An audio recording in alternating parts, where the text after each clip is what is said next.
Who the hell can wait till morning? Talk now at latenightsportsradio.com. Oh, no! We suck again! Portions of this Claire versus Carlson show were recorded on Monday afternoon. So some of the Adrian Peterson material might be dated as it's a very fluid situation, but my rant still holds true, and yeah.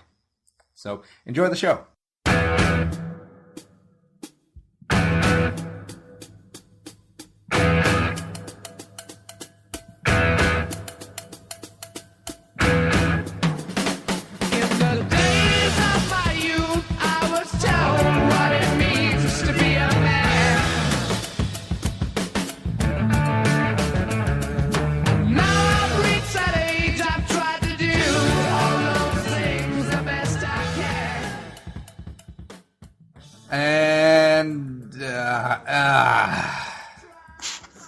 Back for another week of the Claire versus Carlson show, and we have zero lack of things to talk about this week. But Claire and Carlson show, there are many things you can put in your ears. This is one of them, as Claire does like origami in the background. What are you doing over there?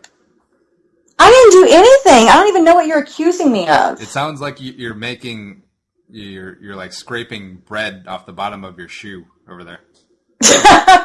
Well, I would definitely want the audience to be aware of that. So if I was going to scrape bread off the bottom of my shoe, I would magnify that sound by 1,000 just to make you angry. We are part of the Late Night Sports Radio Network, latenightsportsradio.com. She is Claire, scraping bread off her shoe, at the Claire Bear 23. She's back.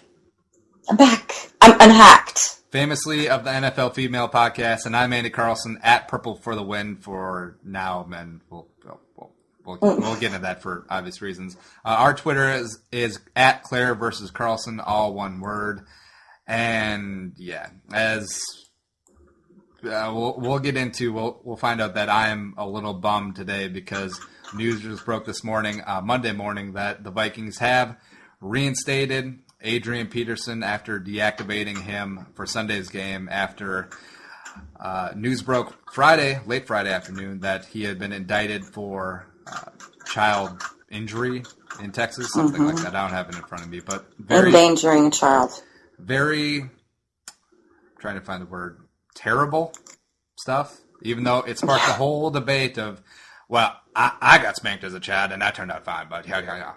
But here we have clear visual evidence, we have pictures, we have Adrian admitting to doing so and saying that he'll do it again if given an opportunity, but we do have to let due process play out, as Lati does. Everyone's hiding behind that. And even the Vikings are now, as Adrian is reinstated, will play Sunday. It does make me wonder if the Vikings didn't get their asses handed to them 30-7 on Sunday, if Adrian would be reinstated at this time, but who knows. And the Vikings owners, Ziggy and Mark Wilt, released a statement this morning. Quote, "Today's decision was made after significant thought, discussion, and consideration. As evidenced by our decision to deactivate Adrian from yesterday's game, this is clearly a very important issue. On Friday, we felt it was in the best interest of the organizations to step back, evaluate the situation, and not rush to judgment given the seriousness of this matter. At that time, we made the decision that we felt was best for the Vikings and all parties involved. To be clear, we take very seriously any matter that involves the welfare of a child. At this time, however, we believe this is a matter of due process and we should allow the legal system to proceed so we can come to the most effective conclusions and then determine the appropriate course of action. This is a difficult path to navigate and our focus is on doing the right thing. Currently, we believe we are at a juncture where the most appropriate next step is to allow the judicial process to move forward," end quote. Yeah.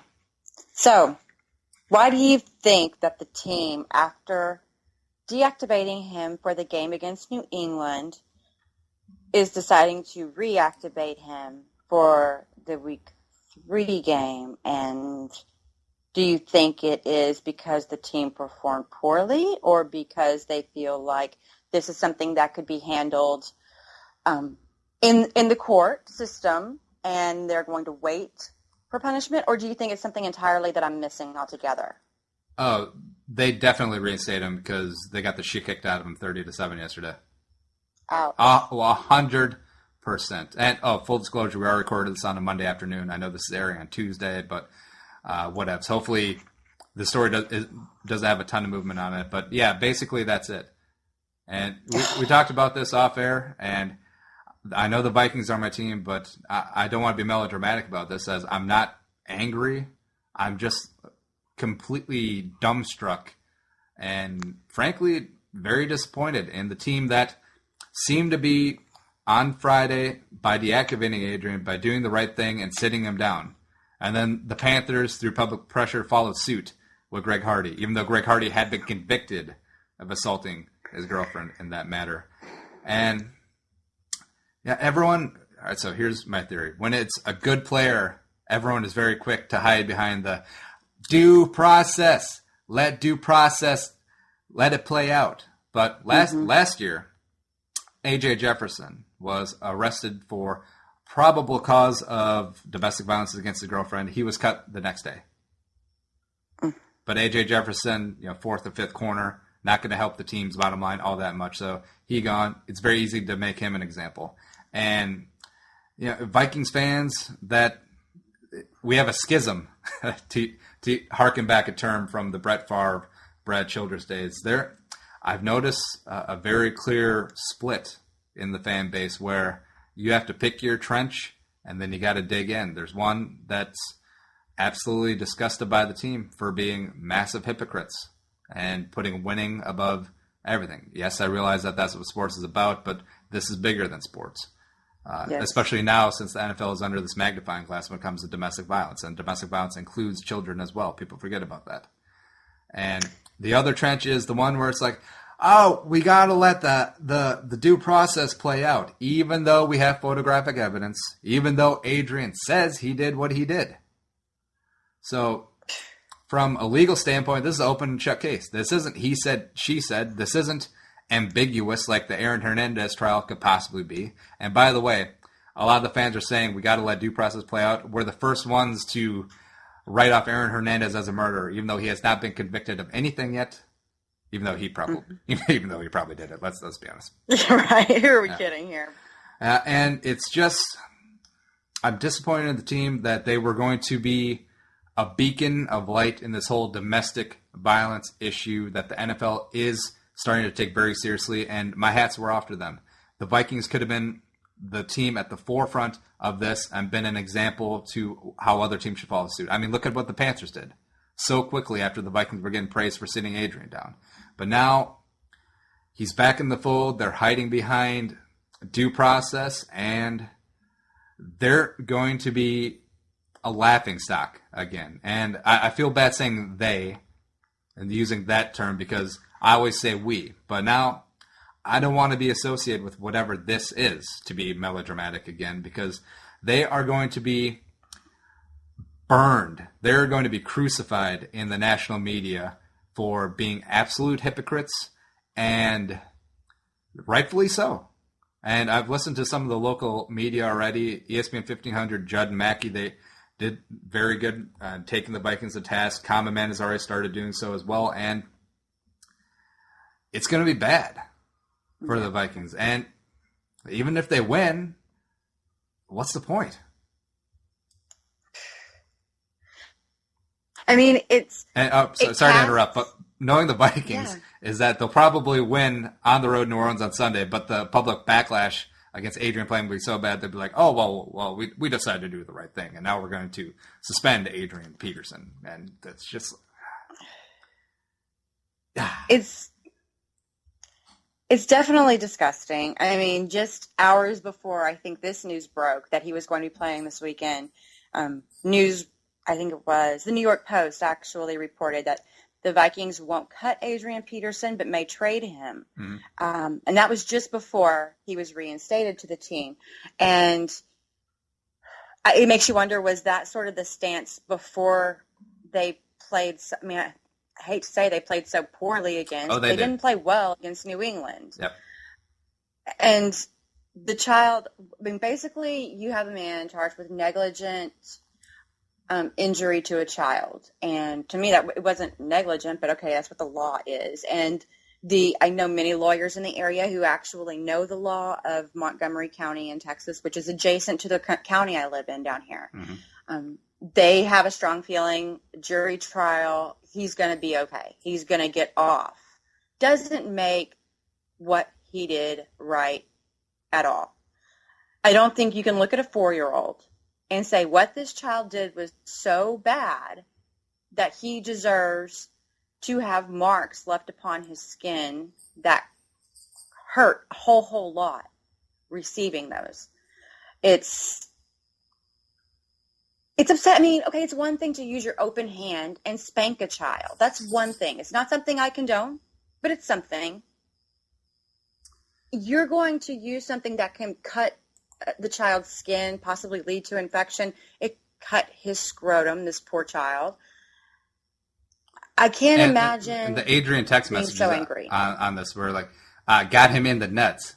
And it's every time. I know. I was going back and forth on this before the game, before the Vikings reinstated him. And, sometimes my resolve against Adrian and what he did here wavered a little bit. But then I just looked at the photos and then read the text messages again, where he's just so oblivious to it. And the argument that he made is like, I got whoopings as a child, and it made me the man I am today. Oh, so it made you the man you are today that would take a weapon to a 4-year-old child and also have several children with several different women.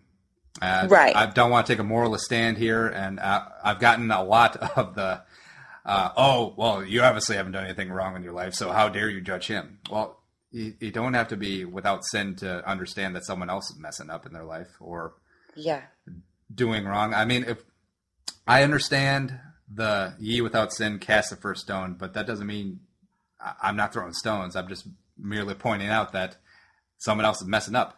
And I fully expect other people to do that to me too. Mm-hmm. Absolutely. I mean, you're not in the public light. And like I've had many conversations about... Claire. Yo. I am a big deal. You're kind of a big deal in some circles. The fact of the matter is these guys are selling shirts that have their names on them. People idolize them. They look up to them. So something like this, people feel like they know a player's character based upon their public persona.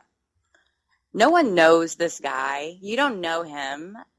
Maybe some of his baby's mothers know him. Maybe Kinda.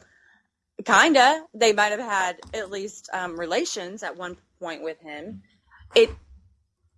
It's so upsetting to me to see people not just supporting someone who does something questionable, but admonishing others for not supporting that person. It's okay. If you think that it's okay to do this to a child, that's just to me. I just can't put myself in that situation where that is okay. I mean, I know everyone's, people all over social media. This happened to me. My grandma did that to me. So-and-so did that to me. Just because someone did that to you doesn't mean that psychology and popular culture hasn't figured out better ways of raising children. And okay, so you make this mistake, but you need to learn why this mistake needs to never happen again. And it needs to become, again, a social movement. I mean, people say, it's inherent in certain cultures to do this. And maybe in a rural, less affluent East Texas sort of society, that's just the norm. Well, Claire, well, you grew up in this sort of, in Adrian's neighborhood. Well, not, you weren't neighbors, but you grew up in the Southern culture where this is more of the norm. Now, what was your experience as a child? Please tell me on my couch. Well, Psychology Today. I knew of people who would suffer this fate. I was spanked once by my mother, and then the other times I received corporal punishment were in school, because that's a thing in Texas. I think it still is. I'm not sure. There was corporal punishment in school in the 90s? Mm-hmm. Yes, there sure was. Yeah, they use these big giant paddles and they wrap them up with duct tape and then they smack the hell out of your butt whenever you break rules. And I was pretty good at breaking rules. So I never experienced it. My parents were very